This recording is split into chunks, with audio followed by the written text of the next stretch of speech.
I did everything right and they indicted me. And I don't know what the I'm doing. Antifa! Hello, everyone, and welcome to the Katie Halper Show. This is our first regularly programmed Katie Halper Show since the great Cuba convoy trip that I took part in, along with hundreds of others. So thank you guys so much for coming to this show. We have a wonderful show for you. If people don't know, we were in Cuba starting the 20th, and then I had some trouble getting back in. I, along with around 19 other people who are on this convoy, and we talked about that a little bit on a special stream that we did on Sunday. But we are going to be talking about Cuba today, but we're also going to be talking about Iran and Russia and Palestine and Gaza and all the places that the United States is trying to wreak havoc upon with the, of course, help of Israel. Now, before we do bring on our amazing guests, please do like the stream, give it a like. That's a great way to fight back against the algorithmic suppression. Also got to show CBP and ICE that we're not discouraged from watching the show, despite the fact that one of its host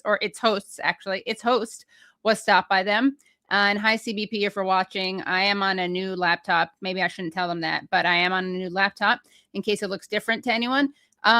Also, please do become Patreon supporters if you can at patreon.com/The Katie Halper Show. Again, that's patreon.com/The Katie Halper Show. If you can support us at $1 a month, you make this show happen, which we literally could not do without your support. Not an exaggeration. We couldn't do without your support. And if you can swing it, and if you can afford $5 a month, we highly encourage that, because then you get extended interviews, bonus content. You'll get early access to some great Cuba interviews that I did, including a great chat I did with Kneecap. I did a little Q&A with Kneecap, the Irish rap trio that raps in Irish, and all sorts of other things that I'll talk about later on in the show. Also, do please subscribe so you don't miss these streams, especially because we are doing these additional streams. We do them on weekends sometimes so that we can talk to people live in Iran, or we do them when one of us gets questioned and detained by CBP, and we want to give updates. So to do that, you hit subscribe and then the bell. Okay, so I'm going to start the show. The second half is going to be wonderful. It's going to be mixed emotions. It's going to be about how the U.S. blockade against Cuba is killing people, but also how the fearless and incredibly devoted doctors in Cuba are overcoming incredible odds to manage to actually save people in ways that the doctors in the West would just not be able to do. And I will be talking to Uriel Ramirez, who is a doctor who studied in Cuba. And I will be talking to Ed Augustin, who is based in Cuba and has an amazing front page on the New York Times report about the impact of the blockade on hospitals. And I'm sure he got that New York Times front page article on the front page because he got that preemptive Katie Halper Show bump. I like to think that CBP and everyone was all up in my internets and messages, and they probably thought that I saw that I was corresponding with Ed, and they thought it'd be a good idea because he was such a big deal that they would put him on the front page of the New York Times. At least that's the way I see it. And that's my story. I'm sticking to it. So without further ado, so thrilled to be bringing back onto the show two faves. We are going to be speaking to Lawrence Wilkerson, retired U.S. Army Colonel and former Chief of Staff to United States Secretary of State Colin Powell. He's an anti-war critic of U.S. foreign policy and a member of Veteran Intelligence Professionals for Sanity. Also coming back onto the show is José Luis Granados Ceja, who is a writer and photojournalist based in Mexico City. He has a great podcast called the Soberanía Podcast, and he also has been doing great coverage for Drop Site. So welcome, Colonel Wilkerson, and welcome, José Luis. Good to be with you, Katie. Thanks for coming. Thank you so much. Your Spanish pronunciation is incredible. It must be the Cuba effect. It is. It's rubbing off on me. Yeah. I got Havana syndrome, and then I got the Cuba accent. Although if it were Cuban accent, it would be very hard to understand for people who aren't Cuban, I think. So there's so much to be talking about, and I really do feel honored to have you two on, as well as our guests later on in the show, because you all have such important perspectives.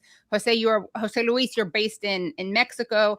Colonel Wilkerson, you are someone who has been involved in the military and the government at very high-ranking positions.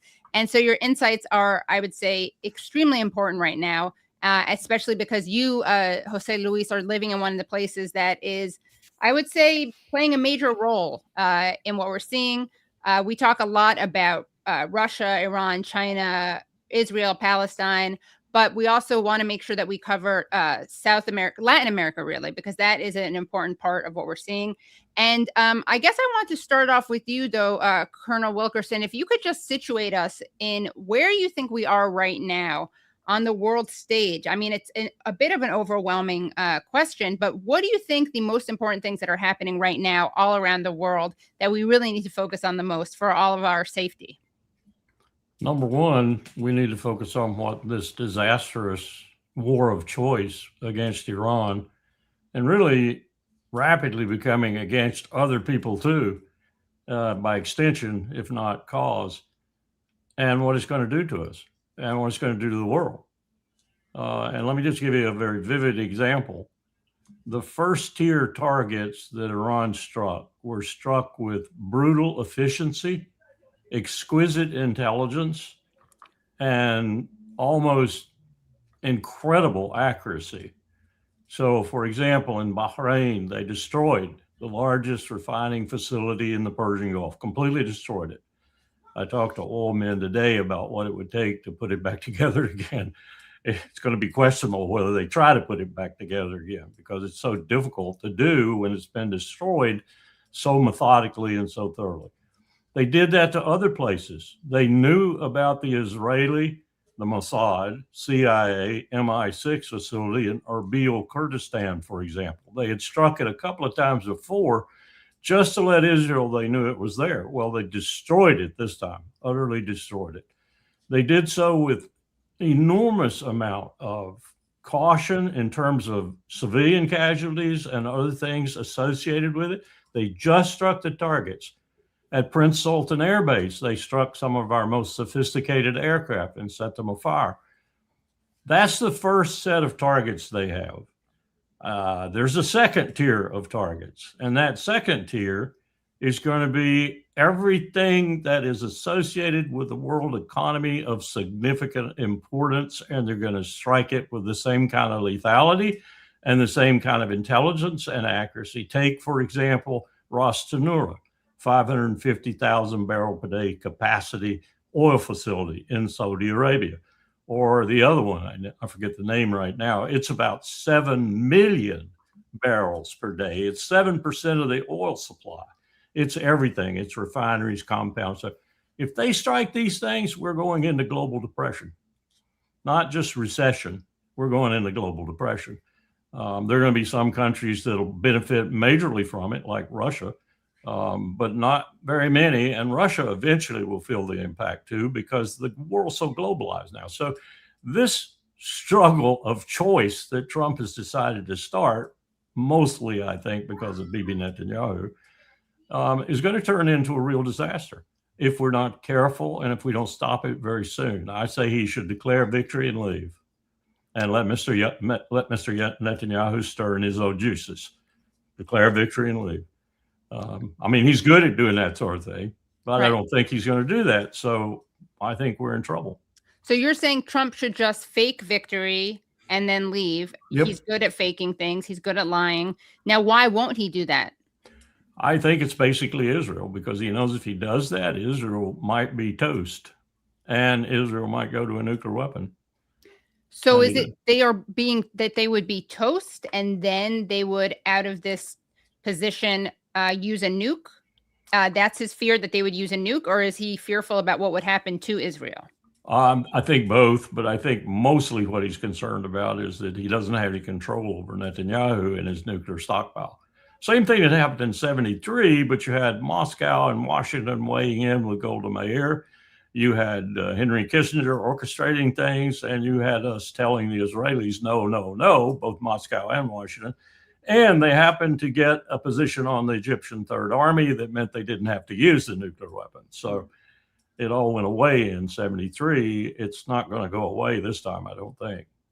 So if you were advising the president, not just the way you are right now through the Katie Halper show, but if you really had his ear, what would you tell him to do, given that Israel does have nuclear weapons that you yourself have said you think they'd be fine using? I think he's got to figure out a way to extricate himself from this. If he cares at all about his presidency and if he cares at all about the country, both of which I'm not sure about. So I don't know that there's an incentive to do this. The more I listen to him, the more I think his megalomania has really conquered him. So as I said, I think we're in deep trouble. And unfortunately, I think much of the world is in deep trouble because this is going to have huge repercussions. And we're not even talking about Ukraine and the ground hardening up and Russia mounting an onslaught on Odessa, now fueled with $160 to $170 million a day more. They don't have any pains with regard to funding their campaign in Ukraine because they're just rolling in dough now with the oil they get, oil price. So it's a very dangerous world. And I don't think Donald Trump understands what he started. So let's say, though, that let's say you were president. OK, what would you do? Is there anything that we can do to defang Israel? I'm not sure. I don't know what he said to Netanyahu in the past, and I don't know how far he's willing to go with Miriam Adelson and other of his backers who are quite critical to his reelection or staying in office and not being impeached, and also the reelection of the Republican Party in the Congress. Hopefully not his reelection, but I don't put that beyond the ken. Right. So I don't know wouldn't know how to advise him. I would tell him if I were the chairman of the Joint Chiefs or the Secretary of Defense or the Secretary of State, to whom none of whom he listens to. But if I had his ear, I would say you need to break this embrace with Bibi Netanyahu, and you need to make it very clear to him that he needs to stop. He needs to stop in Lebanon. He needs to stop in Syria. He needs to stop in Gaza. He needs to stop on the West Bank. And we need to sit down and do something about redeveloping some sort of peace plan and a solution. I don't think the solution is two states anymore, but I do think there could be a democratic state in the Levant that was both Palestinian and Jew to start with, and then turned into a true democracy and entertain both populations with a manner of respect and dignity that a democracy should. And to hell with the power of the womb, to hell with all of that. We need a democratic state in the Levant, or we need no state other than Palestine. And Jose, I'll shift to you in a second. I just really want to get to this because I'm very curious. If you were president, let's just say, Colonel Wilkerson, would you be able to? I guess my question is, can anyone stop Israel? Let's say you were totally committed. You didn't care about Adelson. What could be done? How do we know that they wouldn't just use nuclear weapons? Like if the U.S. stopped funding them today and stopped arming them today, would they then just use a nuke? You could stop them quite simply. It wouldn't be easy to orchestrate, but it's a simple solution. The first thing you do is don't drop the 82nd Ready Brigade on Iran, where it's going to get slaughtered. Drop it on Dimona. And then tell the Israelis, you are not using this for war. And oh, by the way, you know the categories of munitions that you are 2 days supply, 4 days supply, 6 days supply, 8 days supply. I've seen the chart. You know those munitions that you are very, very short on and that are critical to your survival? I'll stop them all tomorrow morning. Okay. Every one of them. Now let's talk. Shut this down. Lebanon, Gaza, West Bank, all of it, shut it down. And then take yourself out of office. That'd be great, yeah. And Dimona, of course, is where the nuclear research center is. Right. And supposedly the stockpile, though, I've heard from reliable sources that they've dispersed some of it. Oh, wow. So that's not good. Probably because they didn't want Iran to hit it. Right. But at the second thought, maybe it's because they want to use it. Right. Oh, gosh. Okay, so what you are seeing from where you are, what are the concerns that people are having? Because you're based in Mexico, but you cover quite a bit in your analysis. What are the biggest concerns you think in the global South, in Latin America? And also, what role is Mexico playing, and can Mexico play in what's happening right now, ranging from what we're seeing in Cuba to other conflicts? I would start by saying that I think a lot of what we're seeing maybe doesn't happen if there had been stronger pushback against the invasion, the bombing, and the kidnapping of Nicolás Maduro. I think, and I've seen many others share this view, that Trump, in a sense, was drunk on his victory and felt that it was going to be, with all due respect to the Venezuelan resistance, to the Cubans who died, the Venezuelans who tried to protect Maduro, that it would be as easy as it was there. And it clearly wasn't. And I think there was a sore miscalculation there. And so my concern is that he's said so, people in his administration have said as much, that as soon as they're done in Iran, they're going to turn their attention back to the region. And I think their conduct in Venezuela, the support for the genocide, this attack by United States and Israel against Iran, shows just how far they're willing to go. And so one of the things that I've kind of been trying to stress in terms of my analysis of this moment is that we can't operate as if there really is a rules-based order, if there is actually any kind of regard for international law. And that makes for a more dangerous world. I recently wrote a column that for the Mexico Solidarity Project. They have a bulletin. It's a weekly thing, and I publish once a month, basically making a call for Mexico to emulate Iran and develop a real deterrence strategy. We'll never be able to take on the United States militarily, not directly, certainly not considering that they wouldn't even have to do an amphibious landing. We share a border with them. That would not be a very long conflict, I think, in a lot of ways. Maybe it would drag out into kind of a guerrilla conflict. But really, this idea that what Iran is implementing in this moment, that they need to make sure that the cost is too high, that people understand that attacking a country to violate its sovereignty in that way would come at an extraordinarily high price. And of course, Mexico has leverage. I think a lot of people seem to underestimate the role that Mexico plays in the U.S. economy. Right. For sure, it's an asymmetric relationship. Obviously, there is definitely a richer, more powerful country between the two of them. But the United States needs Mexico. And so I think there nearly needs to be a greater appreciation for that. But I really want to stress, it makes for a more dangerous world. And I think much of Latin America is saying the same thing. I was inspired by some of the comments that I saw from Celso Almorín, who's not a radical in any sense. He's a longtime diplomat. He's kind of a left of center kind of personality. He's key advisor to Lula, saying the same exact thing, that Brazil needs to think about what deterrence looks like. And this is the world that now Donald Trump, the Republican Party, and I would say more broadly, the Washington establishment has created. And so now we're looking at this scenario where every calculation is what is going to be sort of the worst case scenario. So this brings me to Cuba. I've seen a lot of criticism, and I think, some of it is appropriate, that why didn't Mexico break the blockade? Why did it have to take, a Russian vessel to finally deliver oil when Mexico was right next door and had become the number one supplier? We saw Trump threaten Mexico with tariffs, and Mexico actually in previous occasions was able to push back against Trump's tariff threats quite effectively. And then actually we saw the Supreme Court strike down the IEEPA tariffs, which was the basis for the threat against Mexico. And yet Mexico didn't send oil. So that tells me the threat was never tariffs. The threat was military action. I feel pretty confident in saying that. And I think that is what really spooked this government here in Mexico to not take that step. Because, of course, we know that there are many elements inside the White House right now who want to engage in unilateral military action against Mexico, using organized crime groups as the excuse. But really, it's about, treating everything as a nail when you're a hammer.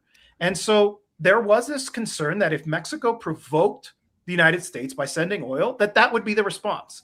Now, you would say, well, they would just stick to, organized crime groups, and they would bomb drug labs. We just saw last week the revelation, which actually came out earlier in Ecuadorian media, but we saw this kind of splashy headline in the Times, that this joint attack by the United States and Ecuador in the border regions in Ecuadorian territory that they claimed was the first joint action. It turns out it was a dairy farm. And that's exactly what would happen in Mexico. So I think the fear of unilateral military action by the United States against Mexico is a very legitimate one. So in terms of, the resistance, I think the idea now really, and we haven't seen enough of it, is that there has to be a continental strategy. There was a time here where there was talk about a united defense pact between the countries of Latin America. And at the height of the pink tide, when we had, a strong, robust SELAC, Community of Latin American and Caribbean States, when we had a strong, robust UNASUR, they actually got much further in terms of these discussions about a joint defense pact. That's what we need to be talking about now, because it's far more difficult, I think, in terms of the calculations that likely would be made in terms of a potential attack against Mexico if they know that the rest of the region would be behind the country. Obviously, that's really difficult given some of the leadership in this region, Noboa in Ecuador, Bukele in El Salvador. It wouldn't be entire regions united under a single agreement, but certainly if, these larger economies, these kind of Mexico, Colombia, Brazil, at the very least coming together to actually talk about how we survive in this climate. And, I think the scenario that Mr. Wilkerson here has just pictured for us is exactly why we should be motivated to do it very urgently. Right. I mean, I've asked this on many shows before. Why isn't there something I would love to see kind of Pan-American, Latin American cooperation, but what about getting countries ranging from, Cuba, Venezuela, but also Iran, Russia, China, South Africa, like a BRICS plus coalition? Because it seems to me like, just the argument of the labor movement, which of course has been decimated, but, there's power in numbers, and you can't, the United States and all the European nations and Israel, they will not be swayed by morality. There's no one here, none of the three of us, nor the people who are coming on later, nor the most of the people watching the show for a second think that would happen. So it does seem like there needs to be some kind of entity that pushes back. Yeah, it's an idea that is as old as Simón Bolívar. He talked about the need for this. I was just thinking about him. And so, the moment demands that we retake these ideas, that we take up these ideas again. And it's unfortunate that we're not seeing it. I think many, many regional players are basically out to just survive, to just kind of wait things out. I do think that there is a lot of credibility to the notion that maybe Trump doesn't get out of this one, right? Like it could cost him his presidency. It is really, really delicate right now. But, the argument we make is that, I call it the strategic retreat, right? This idea that, the United States is kind of refocusing on what is called traditional spheres of influence. But I heard a really good metaphor when I was in Bogota, which is that if you think about it in boxing terms, when a boxer is losing, how does he retreat? He doesn't do so quietly. He does so punching. And so that creates a pretty dangerous scenario. But even then, it doesn't have to necessarily be a military strategy. I've always thought that a regional oil pact could go really far. There is a significant amount of oil production here, essentially the equivalent of what is now no longer passing through the Strait of Hormuz, around 15 million barrels. And that's a significant amount. That's the kind of amount that you can push your weight around if you actually get united and be able to leverage that, but that requires, a lot of cooperation. And there's, some inklings of it. Apparently Petrobras, the Brazilian state oil company, is interested in some kind of joint venture with Pemex. I think that's fine, but that can only really go so far. There has to be, I think, a more longer term vision in terms of, again, how do we actually create a certain kind of deterrence so that, if they try to blockade Cuba again, we say, well, then we're going to cut off our oil supplies. That is significant. But Mexico on its own probably can't do that much. It's not enough. Brazil on its own, same thing, right? But altogether, I think, as you say, that is the classic union saying, right? United, right. We are far more strong. Yeah, united we stand, divided we fall. And it seems like it also reminds me of, sounds a little ridiculous, but my ADHD is really being triggered now by having multiple devices, I got to say. And, I feel like the world, the global South, the world that is not part of the kind of U.S.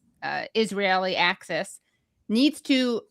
We're always putting out fires. Like I know I'm putting out fires, and if I front load my work and take a deep breath, I'm much more productive. I know this is ridiculous, like life hack tips for me, but I do feel like if there was more of a coordinated vision and more coordination, people would be more. These nations would be able to breathe a little bit more and not constantly try to defend their borders, talk Trump down from an invasion.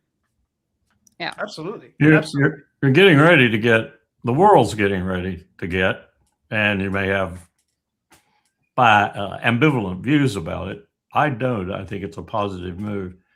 The American press has missed this completely. When Deng Xiaoping started Chinese capitalism with Chinese characteristics, he essentially said there are a number of things we need to do. One of them was to capture 95% of the rare earth metals market, which they proceeded to do and gave them immense power in the technological realm. But other things that he said to do have been happening slowly but surely. Hu Jintao put out a couple of edicts. Xi Jinping has put out a couple. This latest one he just put out, I have not seen a single mainstream media, video, or paper pick up.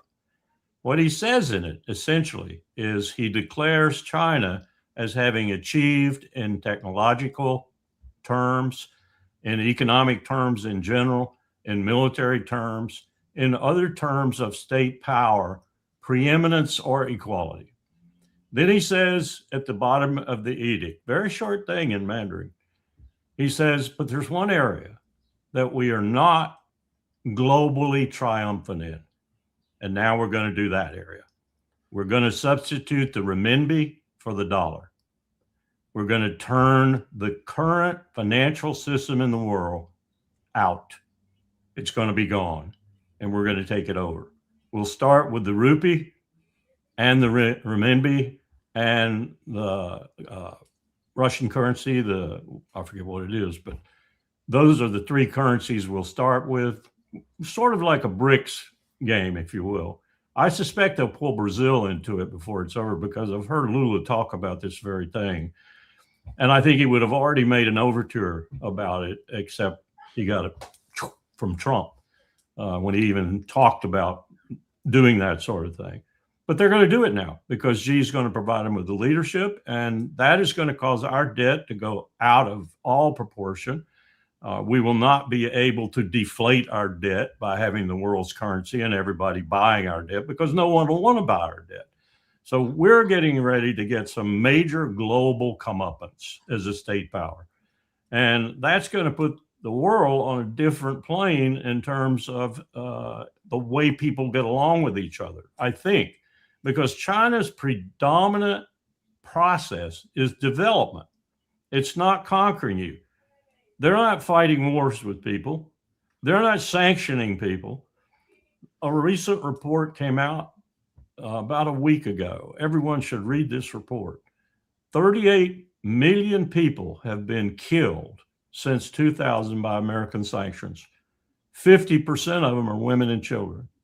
That's just sanctions. Now add Afghanistan, Libya, Somalia, Iraq, and now Iran. Add those casualties to it, direct war casualties. We're going to be right up there with Mao Zedong, Stalin, and even Hitler in terms of people on the globe we have been responsible for the death of. The world knows that now. And Xi Jinping is giving the world an avenue to get out of this mess, to absolutely eliminate our sanctions, because we won't be able to govern the sanctions anymore if we don't have the world's transactional reserve currency. We can't do it anymore. SWIFT system will be gone. Bretton Woods will be gone. The whole thing will be gone. And China will remake it in its image, as Xi Jinping said in this edict.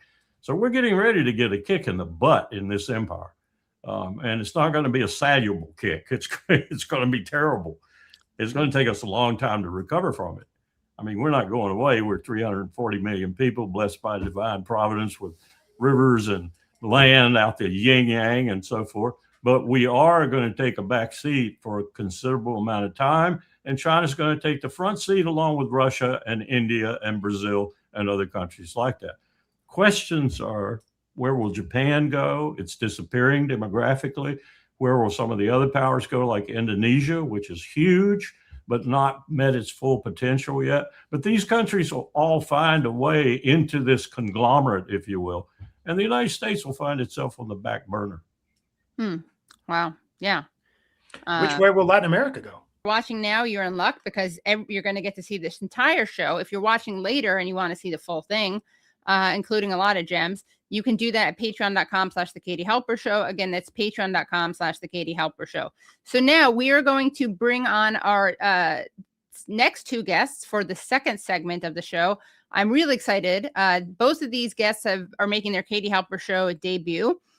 We will be speaking to Ed Augustin, who is a journalist based in Havana, and he has a great front page New York Times story called "Cuban Patients Are Dying Because of the U.S. Blockade, Doctors Say."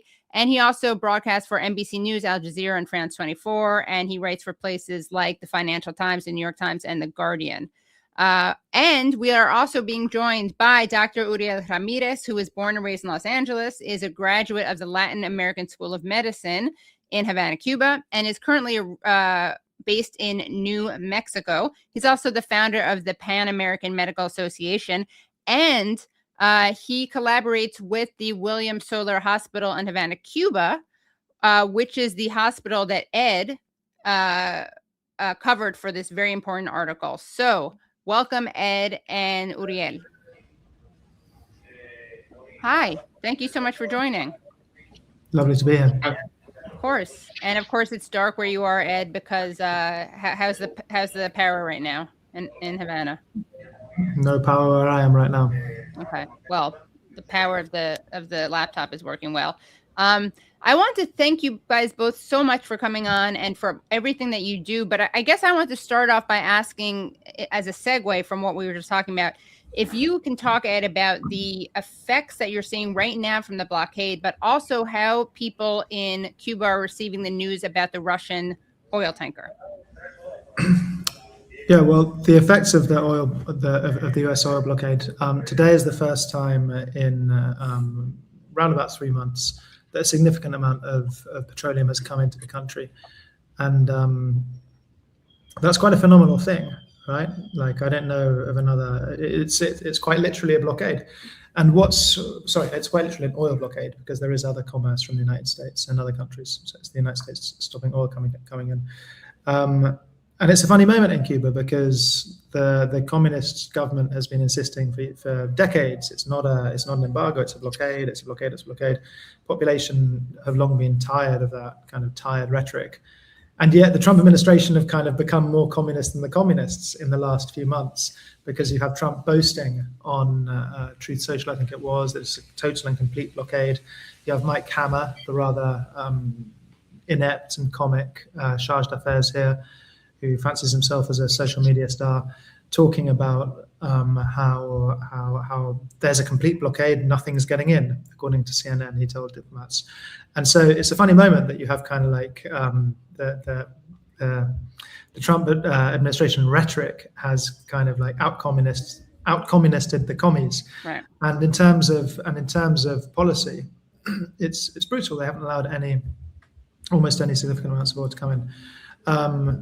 Unsurprisingly, that's been devastating for the Cuban people. Often when it gets reported on, journalists focus on the economic, like the Cuban economy teetering on the edge, the regime on the verge of collapse, all of this stuff.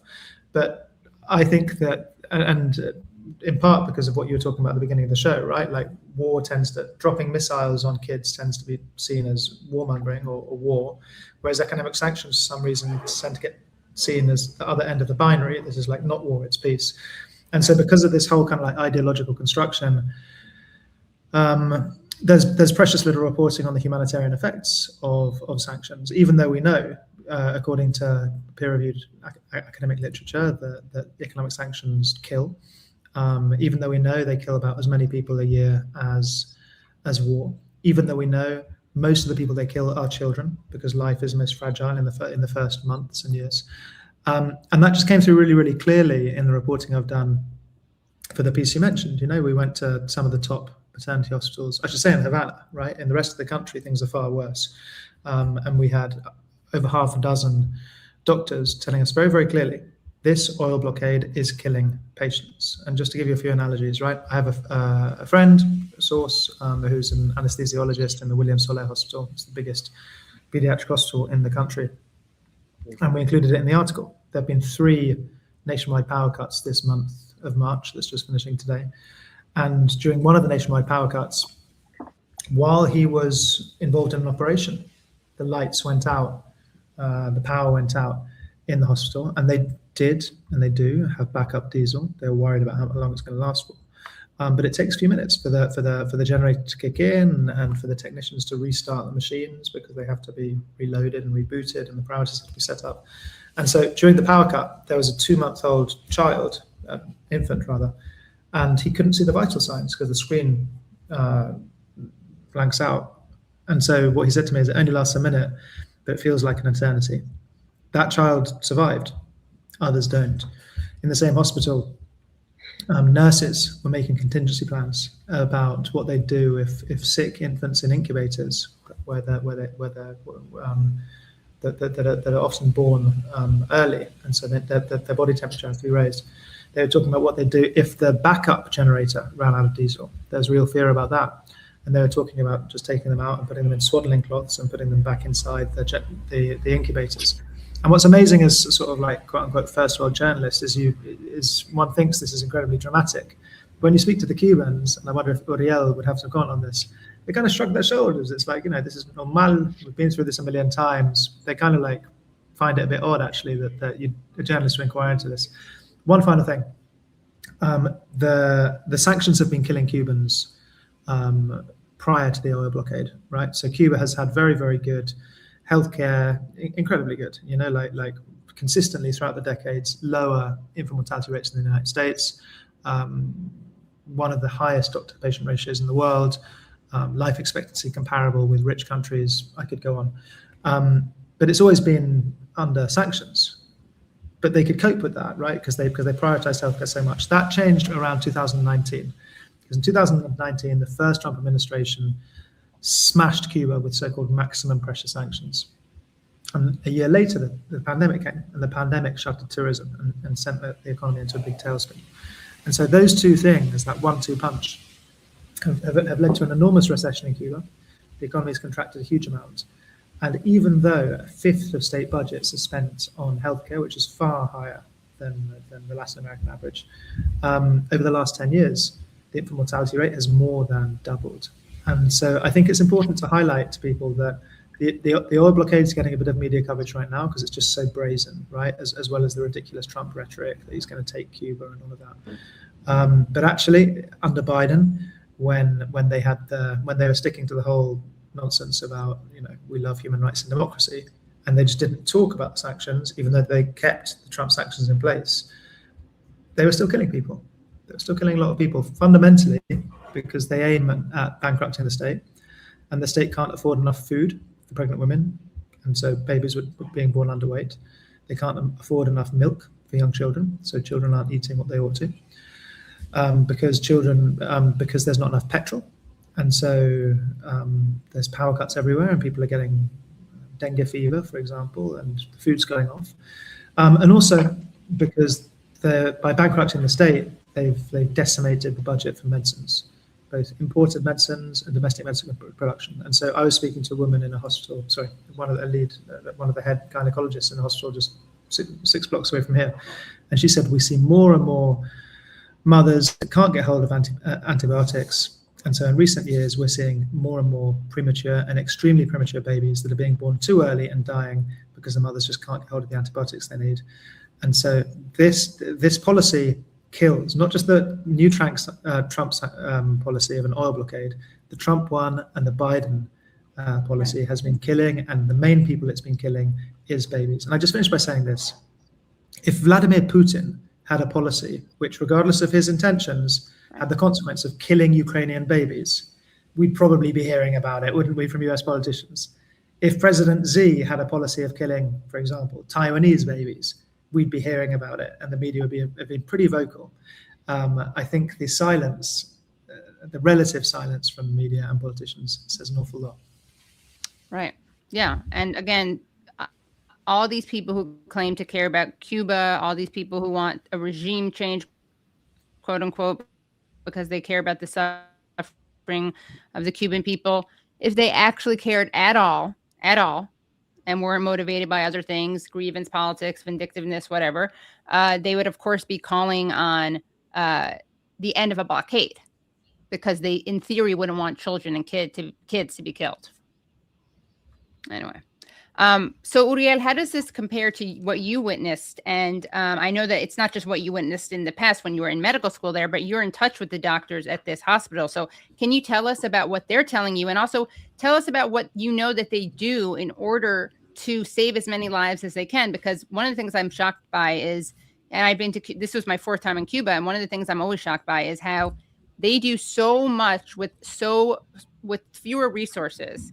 And we in the United States have so many resources, and we do so little with them when it comes to education and healthcare. We do a lot of things when it comes to war, et cetera. But tell us about the difference here.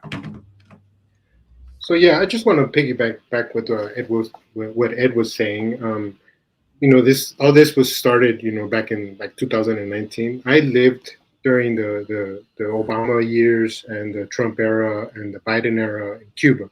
And so I got the privilege to see all 3 presidents just go through what Cuba went through. And it was quite interesting because, during the Obama era, we had everything. We had syringes, we had supplies, we were being very wasteful too. We had a lot of stuff. We would use it, and we would just, we didn't think anything of it. Once the Trump administration came in, it was just scarcity all around, And then once the pandemic hit, it was just horrible. We didn't have enough supplies. We didn't know what to do. People starting to die. We didn't have this. We didn't have that. And like the Cuban says, no hay. And it became a reality for a lot of Cubans. No hay this, no hay that, no hay café, no hay esto. And it just became the culture in Cuba. Keep in mind, they've been through harsh times before, which they call periodos especiales. But this one definitely, this periodo especial has taken a toll on the Cuban people, because the mortality has definitely gone up over the years. I remember working with the anesthesiologist that Ed was talking about.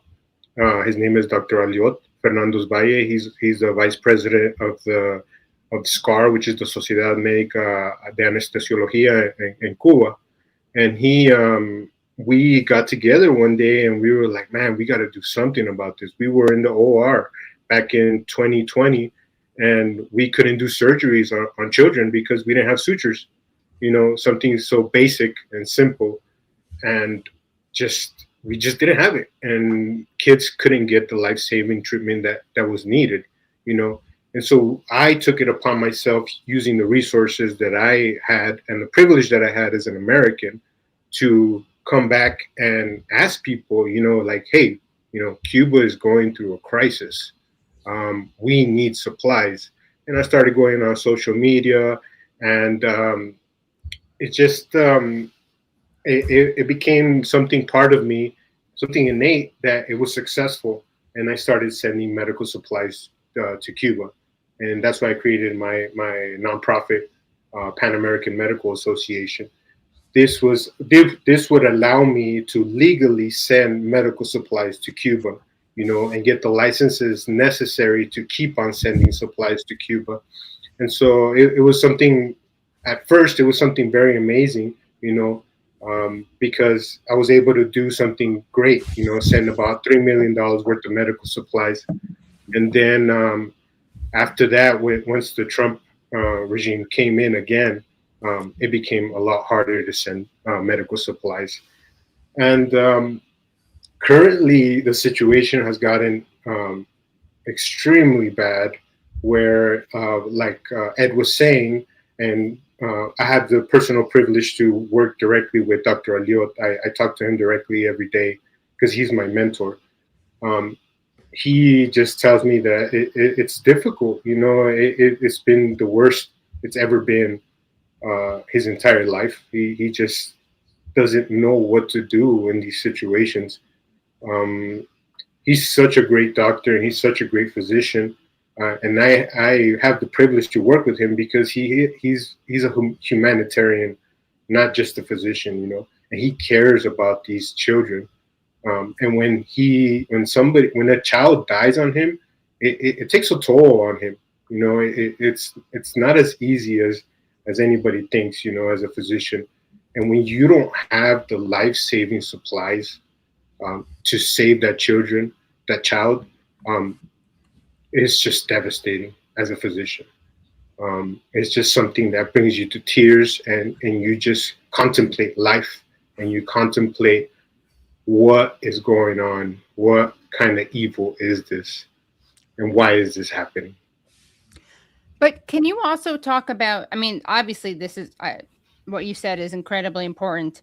I just also want people to realize though, that there is, I'm not trying to sugarcoat what's happening, but there is such amazing creativity and resilience and dedication among Cuban doctors. So, and a lot of preparedness. Now they can't totally mitigate against all these things, and people are dying because of the blockade. But there was a rumor one night that, you know, because of an outage, that all these people died because they were on ventilators. And then I heard that actually there's things that are set up. So they're generators, they're backup generators, and then you'll do things by hand, right? Yeah. There's a lot of manual labor in the medicine in Cuba. And you'll notice that even the way they teach us is taught to us that we are able to diagnose without machines and without things. And so they teach us since the inception of medicine in Cuba that someday you'll be left without a machine, you know, and you have to know how to think outside the box and save that patient, you know. And so that the interesting thing is that resiliency has been something, a part of Cuba and the Cuban physicians, that they'll say, hay que hacer un invento, you know, that's the typical term. Es un invento, you know, like we can say we have to do something, you know, something's gotta happen, you know, to save that patient's life. And so they'll think outside of the box, they'll grab whatever you need and they'll make it, and they'll make that patient live, you know, and that just, to me, is astonishing, you know, like it's just something that you don't get to see every day, you know, the type of resiliency that you see from the Cubans, you know. And you see it everywhere. You don't just see it in medicine. You see it in a day-to-day Cuban that's fixing their car, you know, fixing their máquina, their almendrón. You know, they'll invent something to make that thing run, you know. I'm surprised they haven't used cooking oil to start putting gas inside those machines or something, you know. Like, oh, but they have. Oh yeah. Oh yeah, update us, Ed. You missed the one. There's a thing. I think NBC did it, and I think BBC World got hold of it. Some guy in, I think it was Artemisa. I might get the province wrong, but very close to Havana. Some guy mixed, I think it's propane and charcoal to keep his like 1970s Polaquito. You know what I'm talking about? A small kind of car similar to a Fiat, running because there was no gasoline. I think your question of like Casey just flipping it and saying, okay, we can talk about how loads of people are dying and it's awful, but also like the resilience. I think it's really important. I'm not a doctor, unlike Uriel, and I'm not particularly well traveled. That said, I don't know any country or any health system that could resist this like Cuba is. I'm not talking ideologically, I'm talking analytically. Even before we get to health, I'm British, right? As you hear from my accent. If a foreign country imposed an oil blockade on the United Kingdom of Great Britain and Northern Ireland, people were losing their shit in the first hours. There'd be panic in the street, the stock market would crash. And like, again, you talk about sugarcoating, you don't want to lay it on too thick. People are scared. But if you walk around streets, at least where I am in Havana, you kind of be forgiven for thinking it's a normal day. People are suffering, and so it's some sort of mix of a lack of hope and a disempowerment, because it's, people say, "Que vamos a hacer?" You know, like this is our lot, suffering, but also this incredible resilience. It's a cliche, of course. I'm a journalist, so I'm allowed to use cliches that they keep. We're allowed to use cliches, AT. They keep Almendrones, these 1950s Chevys running with coat hangers, but they really do. And the same thing goes for the medical system. You know, they have this department of public healthcare here called electromedicina, which is medical engineering. These guys are amazing. These guys are engineers that quite literally are losing money to get to work. It's not that they're not earning enough money. It's not that their salary doesn't extend to the end of the month. They're losing money right now to get to work. And they're coming to work out of this sense of public duty. A lot of them are kids. Like I spoke to one guy who's 19. He had to pay the equivalent of $2 a day to get to work, comes to work 5 days a week. And I think he earns $6 a month. Maybe there's a stipend that takes it to 12, but very clear he's losing money just by transport alone. And he raised goats on his dad's farm outside Havana. And he's there like trying to repair incubators from the 1980s, you know? And they have this huge store of old, decrepit, obsolete equipment that in a first world country would have been thrown out literally decades ago. And they keep it going. They keep it going by like finding one piece that goes here and there. And these are keeping people alive. And so like, I don't like hospitals. I don't like the color of them. I just feel a bit funny when I'm there. And so I've got a huge admiration for any doctor, including friends of mine that are doctors that are on 6-figure salaries. I don't have words for how much admiration I have for these engineers and these nurses and these doctors and these cleaners that are walking for miles under the Caribbean sun, getting to work, who can barely sleep, who aren't eating properly, and out of a sense of public service are keeping people alive and are kind of keeping the show on the road. Because in any other country I know, the bottom would have fallen out a long time ago. These people are fighters. Yeah. Yeah, again, it's a hard balance because you want to be true. You want to reflect what is actually happening, which is devastating. But then you also want to show the other side. You don't want to overly romanticize, but you also don't want. You've done it well. Both are very true. You're not romanticizing. You capture the reality. Yeah, exactly right. So it's important to get both of those perspectives. And I think one of the things that I've experienced talking to Cubans is there is a kind of, and I understand why not in Cuba, we are struck by their resilience, but there's definitely, I think, resilience fatigue, right? It's like, okay, yes, we're resilient, but we would love to not have to be this resilient.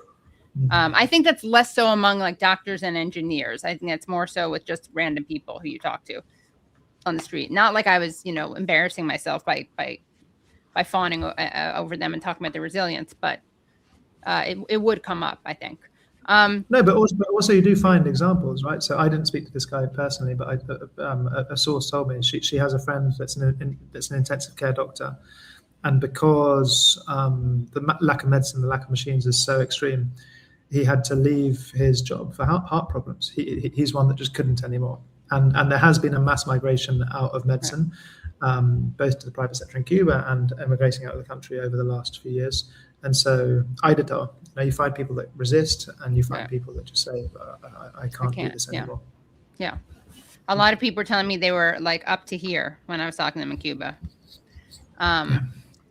And Uriel, what made you go to medical school in Cuba in the first place? And what are the differences in terms of like the value systems that you find there? I mean, obviously there's a lot of preventative medicine in Cuba, and that's out of necessity, but there also is an ideological commitment to that, right? I mean, this is not a profit-based model that they're using. And so sometimes I say when Trump calls Cuba a threat, it is a threat, but it's a threat to the way of life, right? It's a threat. Let me correct that. It is a threat to a certain model under which we live here, because it doesn't have to be that way, right? Like you don't have to have huge, big pharma in order to have innovation, right? That's a myth, right? Cuba has discovered vaccines and without the big profit motive, and people are committed to taking care of patients without making money. And we'll get into this later. There's this whole myth about like Cuban doctors being treated as slaves. But tell us what made you go to medical school there in the first place, and then what you learned about their way of doing things. Well, my journey began when I was in Peru in 2007, when I met Cuban physicians in Peru.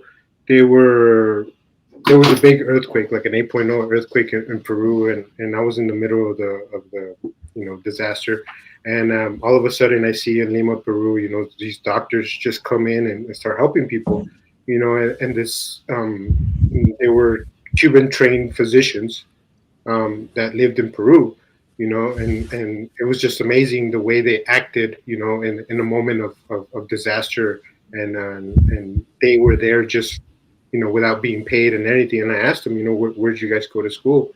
And they were like, yeah, we went to school in Cuba. And I was like, oh man, that just struck me, and that story struck with me since I was like 16. And so. And you were just on years vacation, later, or what were you doing? Yeah, well, I was on vacation in Peru, and so like years later, I was like, I'm just gonna go figure this out and get to Cuba and study medicine. And sure enough, I did. I got a full ride scholarship to study medicine in Cuba. And when I was there, it was just shocking the way the system is built. The system is built primarily in primary care, preventative medicine, which is about 80% of the resources go into preventative medicine, which makes it cost efficient to the society. This is what the bread and butter of Cuban medicine. So just to give an example, before all this blockade and before the oil blockade and everything, Cuban medicine was elite in a sense where individuals had a clinic right next door, and so individuals that could go anytime to their clinic and see their community doctor, and when they felt sick, they would just walk on to their local doctor and get taken care of. This leads to a more cost-efficient system because you get less sick people going to the hospital, into the emergency room. And so it was fascinating to me because, I lived in the U.S. my whole life, where I grew up without health insurance. And so I was like, man, like, look at this. This kid comes into the clinic and demands healthcare. I remember seeing a little kid just come in and he was like, hey, my blood pressure's high, check it. And I was like, wow, that's great. I love the blood pressure. Blood pressure. And I was man, it's just, you can really see how health is a human right there, Right. And it's just, these kids are brought up that way, that it's my right to get health and I demand health. And right. it's interesting, and so that's the first thing that shocked me when I started studying medicine over there, and after that I just loved it. I was just, in contrast, I used to work as a paramedic here in Washington State, and it was just hard, children telling their mom, hey mom, I'll pay you when I grow up. Words like that. Like, it's just like, why is a kid saying to their mom, I'll pay you when I grow up, this medical bill that is just interesting. Oh, they were saying to the mom, I'll pay you when I grow up for the cost of this medical bill that you're paying for my treatment. Exactly. Wow. That's exactly. So it was one of those shocking experiences that I had in contrast with the medical fields here in the US versus in Cuba.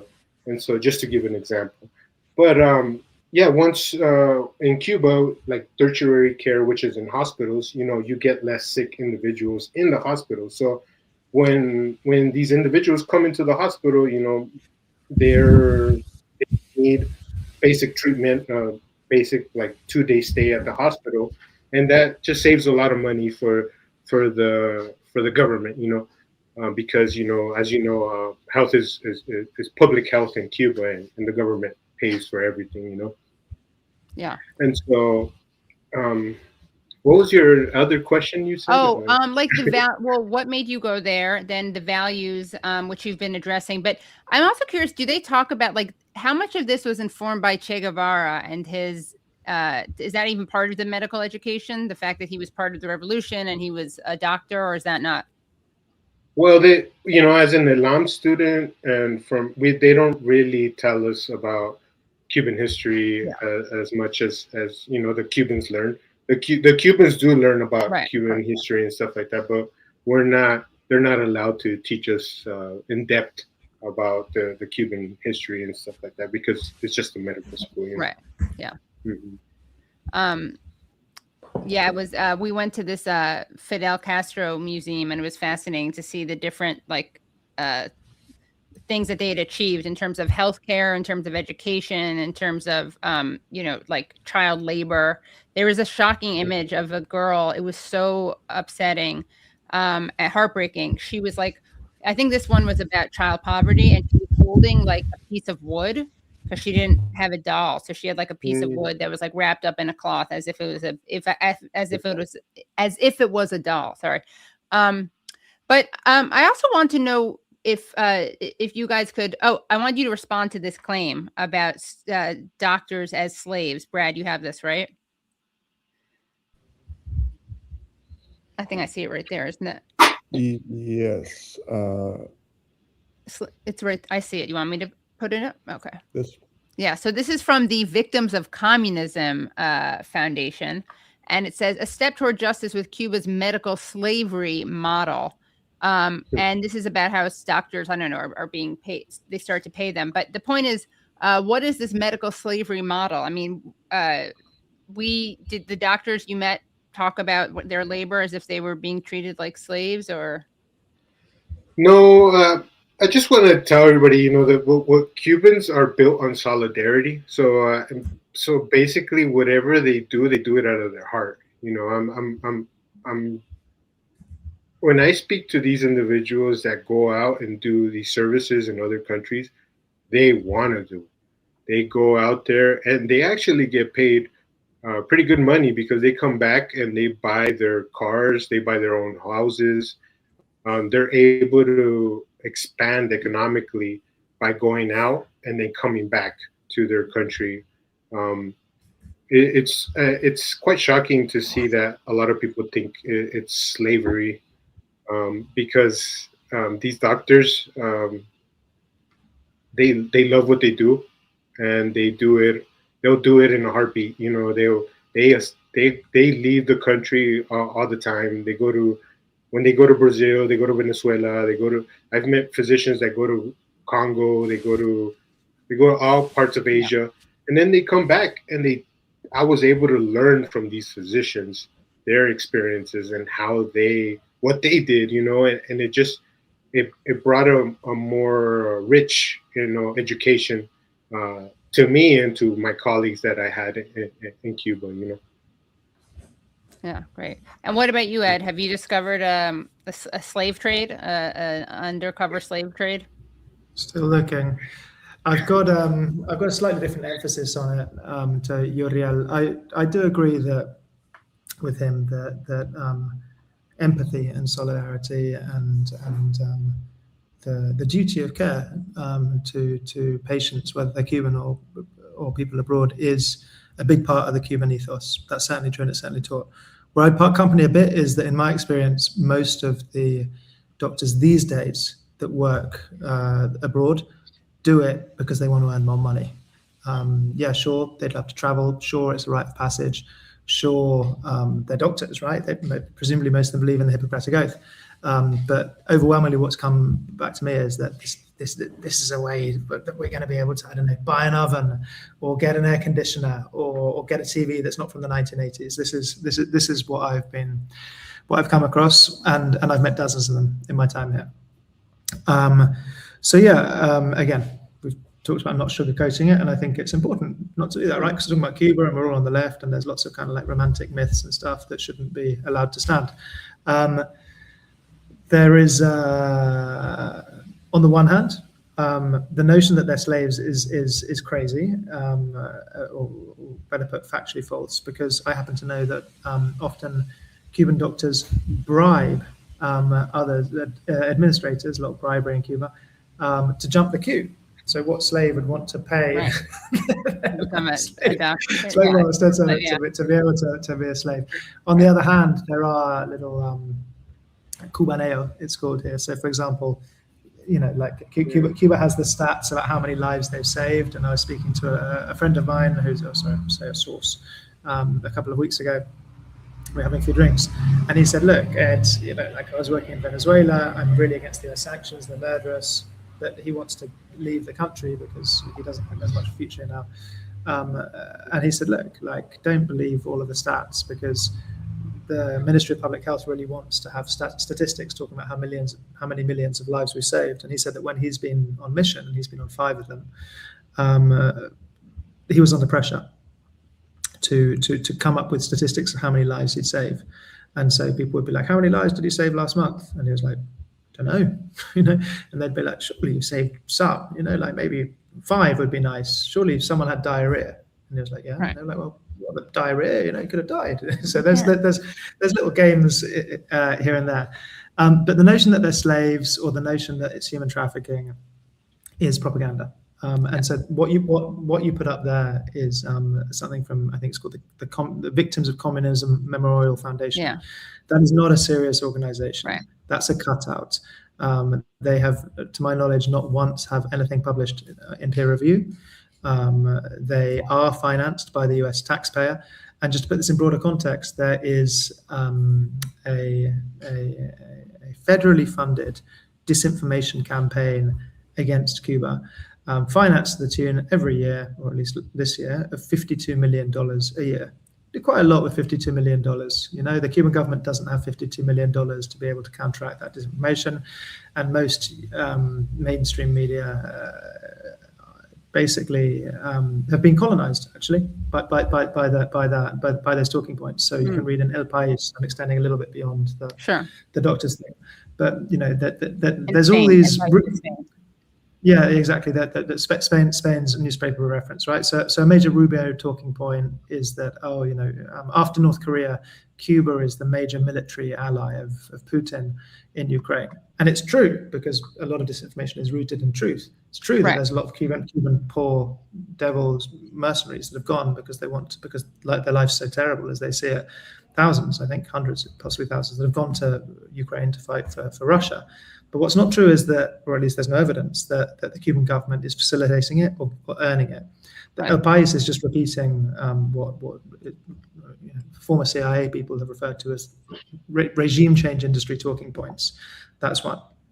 Another one is the hotels, right? So there's Cuba bet on hotels. There's a lot of kind of ugly hotels that have gone up here. And because of the sanctions, because of the pandemic, and because of very cynical Biden era policies that tell Europeans that if you go to Cuba, you cannot easily come to the United States. Tourism's collapsed. And so, you've got this kind of reality created by U.S. economic warfare. And then on another layer, they say, oh, but the military, because the military's built a lot of the hotels. The military's just robbing the money. There's billions that they're robbing. They're just sitting on. There's no information to sustain it, and it's paid for by the US taxpayer. And in the terms of the medical missions, the main motor of the Cuban economy, more than even tourism, even in the good times, was the leasing of professional services. Most of that is medical services. And so it just makes sense. If you're John Bolton, if you're Marco Rubio, if you're Mauricio Claver-Carón, and your quest is to demolish the Cuban economy, well, then you're going to take aim at the main earner, aren't you? And that's what they've done with the medical missions. And so what we can see is that this year, I think 6 or 7 have been closed down in the Caribbean and Central American countries, and they've done that by diplomatic arm twisting, threatening countries that that they have to kick the Cubans out or else, and that will kill people, right? Those people are those doctors are not going to be replaced, as much as they say that the US can. No way. And that diplomatic coercion is complemented, to use an ugly word, by this propaganda campaign that they're slaves. And so this is financed by many, many hundreds of thousands or millions a year. No one should take it seriously because there's no evidence offered. But yet the media in the US, but basically NATO countries, has been taken in hook, line, and sinker by it. And it's very concerning that a propaganda operation like that is kind of clunky, there's actually no evidence. If you're in Cuba and you speak to the doctors, they're like, yeah, we want to go. We want to go because we earn shit wages, but we want to go. Just the notion that can kind of take off in the media is just really kind of worrying, and a fundamental dereliction of duty. So no, Cuban doctors are not slaves. They're not victims of human trafficking. This is a big disinformation effort, and it should be treated with the utmost skepticism. Yeah.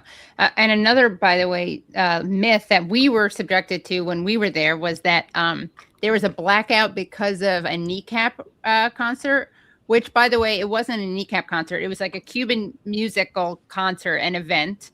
And kneecap was one of the acts, but there are a lot of Cuban acts too. But obviously, anyone who knows this, like, you don't blow out a national grid with one musical concert. It was just so pathetic. And then there was the idea that, you know, oh, they keep the hotels on, but not the hospitals on because they care about hotels more than hospitals. Well, that's because these privately owned, these hotels that are owned by foreign nations and that are corporations are allowed to get the oil that Cuba is not allowed to get. It's not like Cuba is giving these people the petroleum. It's actually like an exception from what the blockade lets in.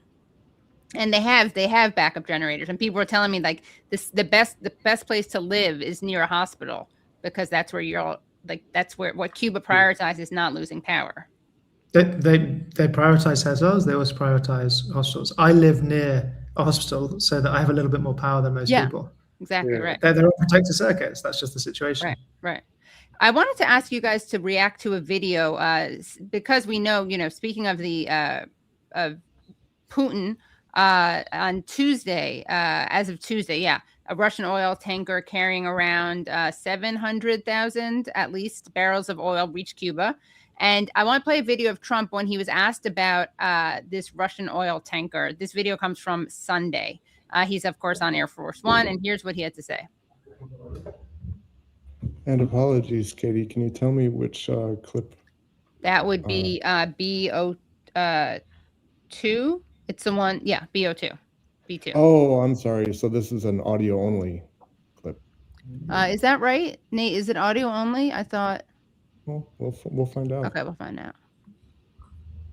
There's a report that the U.S. is going to let a Russian oil tanker go to Cuba. Is that true? Well, we have a tanker out there. We don't mind having somebody get a boatload because they have to survive. So that report is true as far as you know? Well, I would say, I told them if a country wants to send some oil into Cuba right now, I have no problem with it. Do you worry that helps Whether it's Russia or not, what? Do you worry that helps Vladimir Putin, though?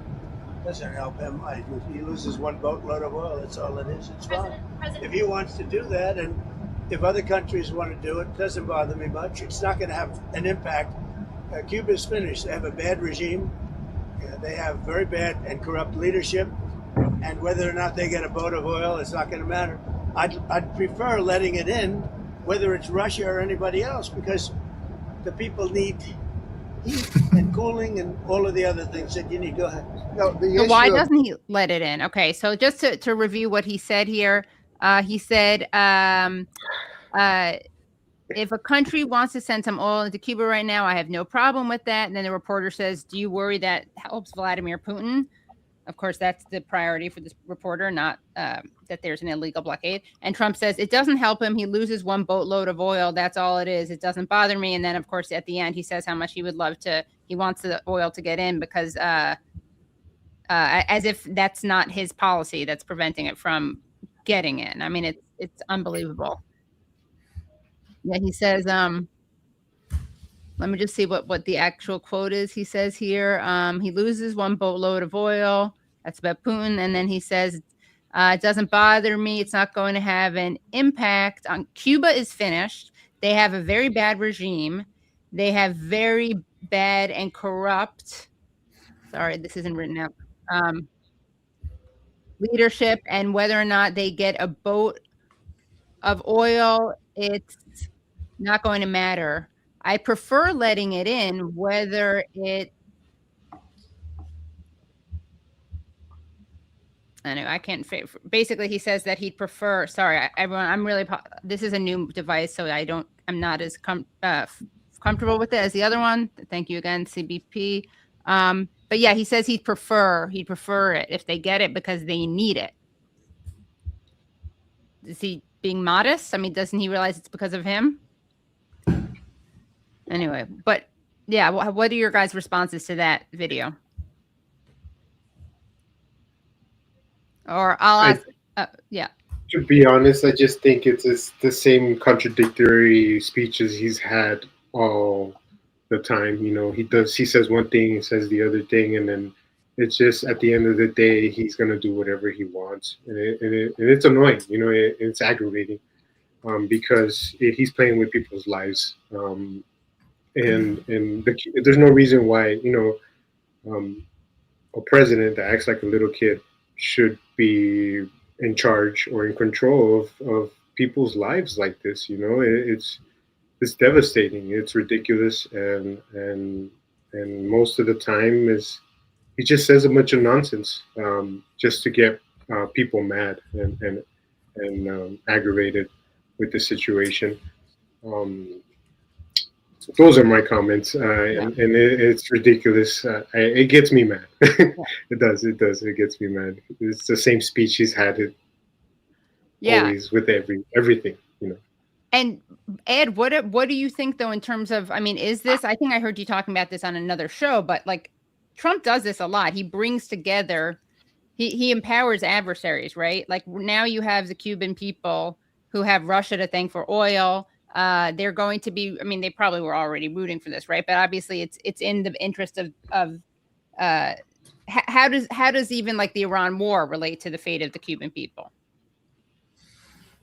Well, when Barack Obama normalized relations with Cuba, just a shade over 10 years ago, 10 years ago this month, he visited.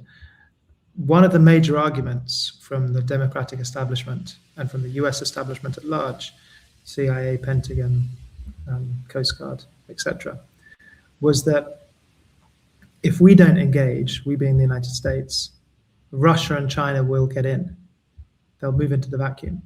And so there was a very serious, traditional mainstream national security argument for the normalization. And the US establishment was very, very happy to normalize, because for the first time in over 50 years, Obama and his people had wrenched policy away from the Cuban American lobby in Miami that had captured it for the last 50 years and aligned it into what US elites saw and still see as US national interest. And so it's interesting reporting on Cuba right now, because you see that in real time, in almost an accelerated pace, presuming the US doesn't manage to overthrow Cuba, it might not, but it doesn't look like it's going to be overthrown anytime soon, from what I see on the street. Presuming that the government or regime, if you prefer, stays in place, you're seeing that the US is welding the Cuban government and the Cuban people to US adversaries. Cuba needs Iran to keep on winning the war. Why? Well, a source told me that spoke to Trump a few days ago. We have to see what happens in Iran first before we move on Cuba. The US has, Trump has repeatedly threatened military intervention in Cuba. Just a couple of days ago, he did it last time. So obviously, any country in Cuba's position would say, go Iran, like the enemy of my enemy is my friend. If Cuba's going to get out of this latest jam, it's not going to be by defeating a US invasion on Bay of Pigs, like they did in 1961. It's going to be doing one of the fastest green energy transitions in the history of humankind when you're all but broke. And so they need two countries to help them to do that. Russia to send the dirty oil to keep the lights on more or less in the meantime, as we saw today. And China, which I understand is giving them very, very soft credit in order for them to be putting solar panels up. So we're seeing Iran, Russia, China, all of which the Cuban government and people, the Cuban people were relieved today when, or at least the people I spoke to, that the Russian oil arrived. And it's not hard to understand why. They understand that means a little bit more food, slightly fewer power cuts, maybe a bit more medicine. Maybe you can visit your grandma who lives the other side of the street, because maybe some of the oil will be refined into diesel and you can afford a cab. These are like bread and butter issues, and US adversaries are actually, if you want to put it into like this language, providing human rights while the US is like systematically and intentionally destroying them. And so you can just imagine people in the National Security Council or Democrats or like kind of right-thinking Republicans just thinking, oh my God, what are we doing here? I'd say the other thing about the Russian oil tanker is that I smell a taco. This is a taco, isn't it? I mean, this is a Trump always chickens out. Yet another It's a taco. We don't have to go back too many weeks when Trump was saying no oil's getting in, they're on the brink of collapse. No oil's getting in, they're going down for a count. Compare that to what you just played a few minutes ago. Oh no, I don't mind. And that's Trump always chickens out, by the way. If people don't know, yeah. Tacos, Trump always chickens out, yeah. It's a big fat chickens out. And like, not only have the Supreme Court avoided the tariff threat, but is it really accurate what's been framed in Western media that the Trump administration decided to let Russia in? I don't know. I don't have that insight, but that kind of presumes that they have the moral right to. Right. But more importantly, away from like the normative and towards like realpolitik, were they really going to stop the Russians? I mean, they chickened out with the Chinese. He's chickened out with, it looks like he's chickened out with the Iranians. And so I think it's an embarrassing U-turn with them. I just think you need to have a bit of, not even historical memory for a few weeks. And I think it's very notable that the Cubans didn't, for right or wrong, strategically, they didn't offer these big concessions, that we had this whole media blitz about they have to offer this because they're about to crumble and they're teetering on the edge. And the Cubans basically said, you had José Fidel, who's one of the most senior foreign diplomats here, say, we think in the future the United States can participate in the country's economic development. In other words, they're giving them diddly, and they weathered it. And I think right now, March 31st, the world looks a rather different place than it did on the 3rd of January, when I think a lot of Latin American countries were just dazzled by the success of the abduction of Maduro. And so I think the Cubans today will be a lot more, the Cuban government, I would say, will be a lot more sleeping more soundly than they were a week ago.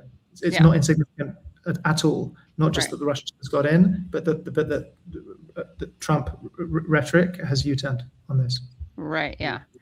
Yeah. That framing is insane. Trump allowed a Russian oil tanker to reach Cuba, breaking the island's fuel blockade. That's what CNN won. I wanted to, you guys have been so generous with your time and you're both so hardworking, but if you'll indulge me, I have one more short video to show and then one more question. So let's take a look at this video, which is I blame you, Ed, because you basically refer to it. It's the A2 Trump. So this is Trump had some interesting comments. 1 second. Sorry about this. I'm just getting like streamlined into one thing. Let's just take a look at this clip of Trump's comments about Cuba. But I was watching this and I'm hearing them saying, could he be losing the MAGA base? I don't think so. You know why? Because MAGA wants to win, number one.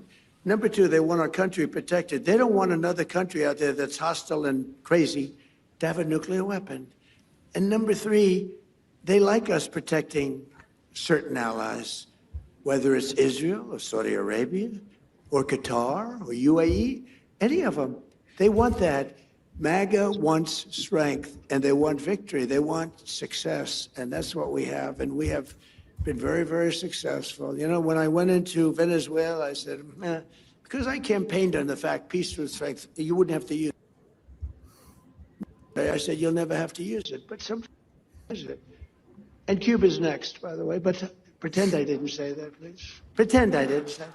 Please, please, please, media, please disregard that statement. Thank you very much.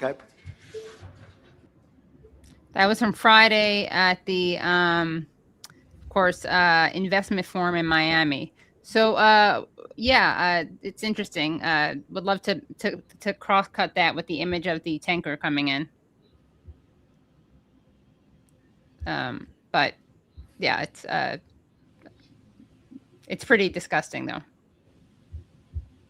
That I guess he thinks it's funny. But speaking of Cuba being next, I guess the last thing I want to ask is, and this is more for you, Ed, because you're there right now. You know, something that I heard from people in Cuba was a couple of people said this to me, like, with all due respect to the Venezuelans, we wouldn't let happen here what happened there. And of course, I also met Cubans who were like, no, our government needs to negotiate because I'm up to here.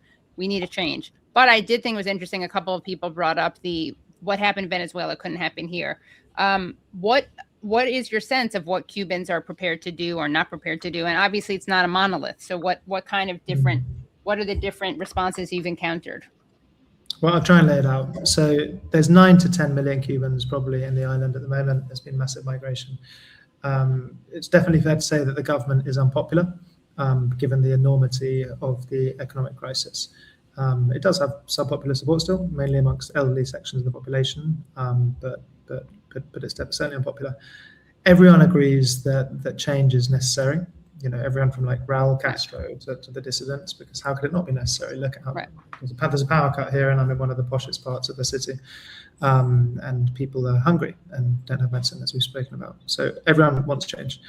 There's consensus about that. Where the differences start coming in, what type of change, right? So you meet a lot of people that say we want change within the system, that don't think that it's a realistic proposition to have free and fair elections in Cuba, and I don't think Cuba's a democracy, by the way, but that don't think that it's that think that it's fantastically naive, the notion that you could have a democracy, let's say, while the country's under such massive external pressure, as it always has been for the last 2/3 of a century. And so they want change, let's say, within the revolution. You meet plenty of other people that say, we want capitalism, we want democracy, we want human rights, we want, you know, high living standards. That is to say, we want change outside the revolution. That's to say, we want, you know, something else. To hell with these leaders. You get a lot of that. Which one predominates in Cuba? I genuinely don't know. There's no polls here. There's no way of knowing. It's people that favor a military option, US military option. Well, that's not a fringe view. It's certainly not a substantial minority view. You know, maybe for every 10 people you meet, you might find one that when you push them will say they still want that. So overwhelmingly, the Cuban population is against military intervention. And I think that Donald Trump, with his like provocative statements, has really helped the Cuban government by creating a rally around the flag effect, right? You know, like Cubans know their history. They know that from the first part of the 20th century until the 59 revolution, this country was to a great extent run politically and economically by the United States.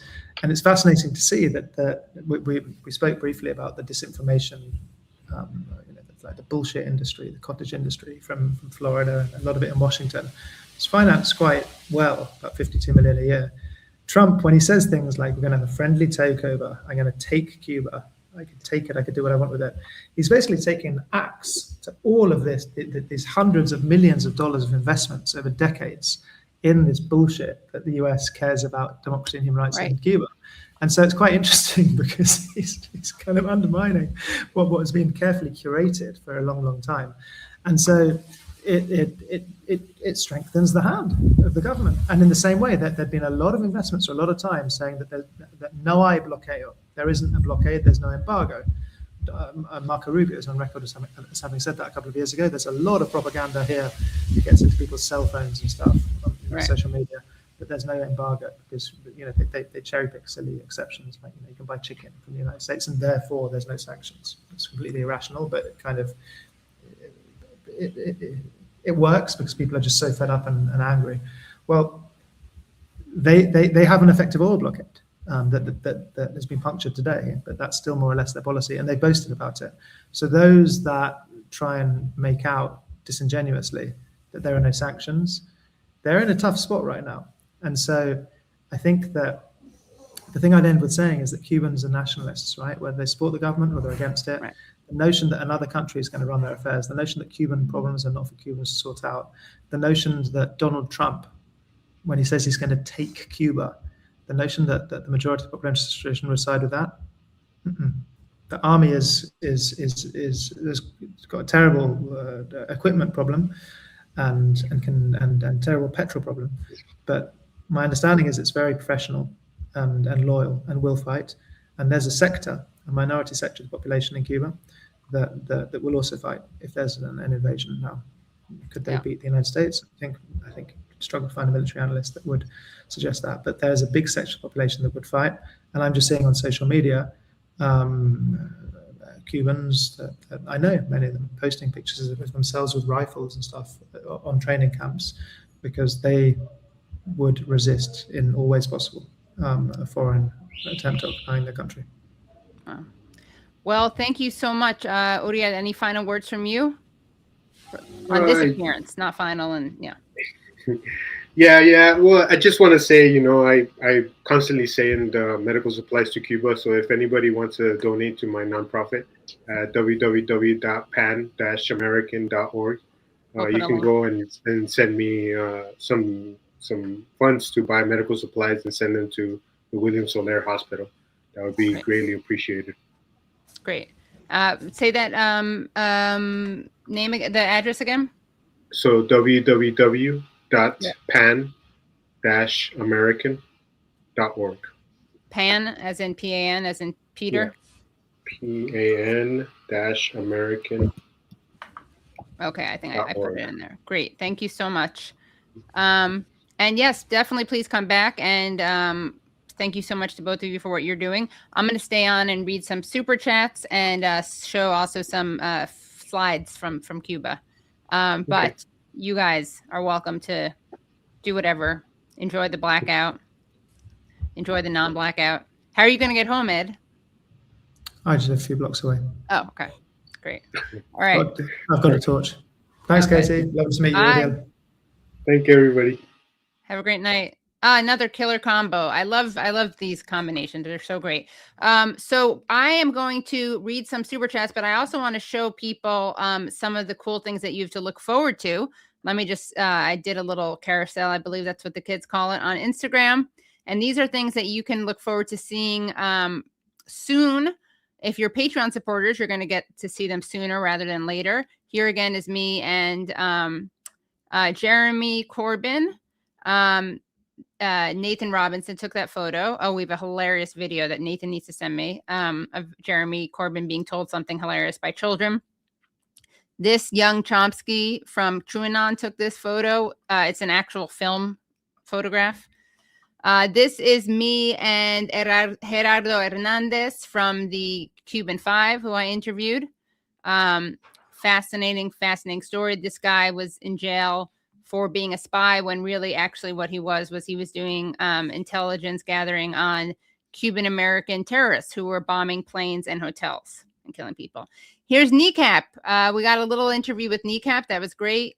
It was really cool. We just sat right behind them. They're as down to earth as you would think and hope. And they're great on Palestine. They're very openly pro-Palestine, but they're also really great on Cuba. So I had a short little interview with them. Here's Ann Wright. I did a little interview with her. Ann Wright has been on the show. She's great. She's also a retired colonel. She resigned from the State Department over Iraq. So we spoke on the Malecon. Here is a great Cuban neurologist who I had a very quick interview with about Alzheimer's treatment.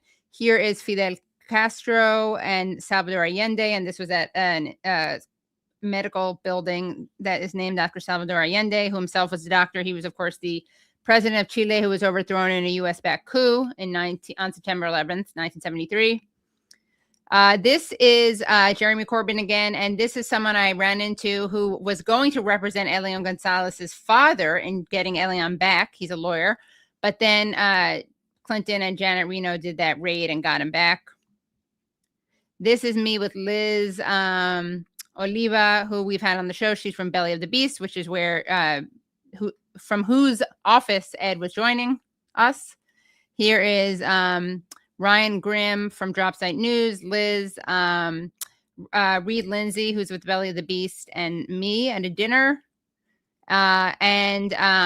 This is this I'm going to stay tuned for. This is going to be a surprise. You'll see. And this is Lavish.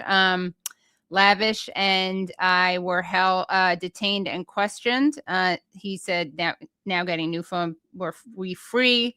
And what's interesting is I actually interviewed Lavish right before we got detained right before we took the flight from Havana to Miami. And I actually asked him about ICE because he's from Minneapolis. What else? 1 second. Brad, do we have part of that?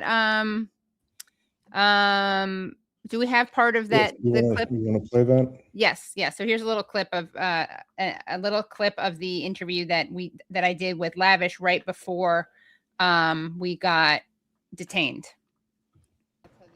Vert. All right. So can you tell me your name and what you came to Cuba for and what your experience is like? Yo, my name is Lavish. I came to $500,000 of mutual aid. Let me restart. Not mutual aid. What the fuck? What is it called? Not the part Humanitarian aid. That will get. It's supposed to be cut, but okay. So, can you tell me your name and what you came? Can you tell me your name, where you're from, and what you came to Cuba for? Yo, my name's Lavish. I came to Cuba to hand out over $500,000 of humanitarian aid amongst the Nuestra Convoy. Awesome. Had you been here before? It's my first time. What do you think? Definitely transformative, eye-opening, and really putting things into perspective as Cuba's history as kind of the heart of the revolution against the empire that America is. What did you see that was the most surprising or inspiring or upsetting? I think a lot of countries that are under occupation have such a level of dignity that they maintain this dogged strength through the oppression. And just seeing that resiliency is always a reminder to say, fuck America. But it was beautiful. You're from Minneapolis. Yeah, I'm from Minneapolis. What kind of work do you do there? Minneapolis lately, I was gone for a while and I just came back after Renee Good was killed, which is just a couple blocks away from where my mom lived, 6 blocks away from where my dad lived. I grew up right next to where George Floyd was killed. Alex Preddy was killed a couple blocks away from where I went to school as a kindergartner to 5th grade. So it's really rooted in our collective liberation and on-the-ground coverage and standing in solidarity with not just ourselves here, but that imperial boomerang of what's happening abroad and how we have to fight against it here. Okay, and there's a lot more, and we have to make that, we'll raise the volume on that, but it's really interesting when we get to talk about ICE and Minneapolis, because again, this is literally like an hour before we were both pulled over and detained. And let me just show you one other thing that we have a cool thing to show you. Another cool interview. I did a really great interview with Struggle 4, which is a really cool stream. I don't know if you guys watch it, but that is on their stream. I'll put in a link to Stephanie and Marcus. That was that couple I showed, and I was like, oh, that's a surprise, because I was going to surprise you with that stream, but I don't have it on hand, so I will link to that. Let me just read some super chats, and I want to thank you. We got some Patreons right during the stream, and I'm going to read your names in a second. Empire, we are off. Colonel in the 90s, I built. Whoa, I'm sorry I didn't see this. We are one. Colonel in the 90s, I built Israel F-15s avionics. I have thousands of hours running and certifying all the avionics. Those aircraft were built to carry and deploy B-61s, identical in all capacities to our E models. I will make sure to ask him about that the next time he's on. Thank you, Piano Man, for the super sticker. Thanks, Katie. Can you ask Larry if it's time to Katie bar the door? Try pride. I'll ask him that next time. Thank you for the super. Oh, there. Okay. Thank you for the super sticker. Thank you for the this comment. Okay, been to Cuba 55 times. I'm Canadian. When talking to Americans in the U.S., they think it's Cuba that They think it's Cuba that prohibits them from going there. Propaganda. Katie, another insightful. Hi, Rev. Katie, another insightful discussion that illuminates truth. Thank you for your work and witness. A blessed Passover to you and your family. Thank you. Okay. And those are the super chats. Thank you for the lives also. And let me also thank, I have to move my stuff over. It's very exhausting. But thank you so much to our new Patreon supporters. And I'm talking to you, Joyce. I don't know if you want your full names, like your last name, so I'm just going to do first names. Thank you, Joyce. Thank you, Guy. Thank you, Anne. Thank you, Invalid. Thank you, Rafiq. And that is it. Thank you so much. That's hey, I'm very excited. I'm very excited by all the Patreon supporters we got, and I will do this again next week. So it's very exciting to get it in real time. And again, we literally couldn't do this without your support. Thank you, everyone. Thank you, Phantom is Fanta. Thank you, Bradley, or Brad as you're known. Thank you, Nate. Thank you, Charlotte. And I will see you all at least next week on Tuesday, if not before then. Brad, is there anything else I forgot to say? Oh, if you want to see this full thing, this will be interesting. Again, most of this, if you've watched it live, you're in luck. But if you want to see some special gems from the interviews, you can do that at patreon.com/The Katie Halper Show. Again, that's patreon.com/The Katie Halper Show. Also, we'll be releasing some of our really cool Cuba footage. And to get that sooner rather than later, please join patreon.com/The Katie Halper Show. Bye, everyone. I did everything right and they indicted me. And I don't know what the I'm doing. Antifa!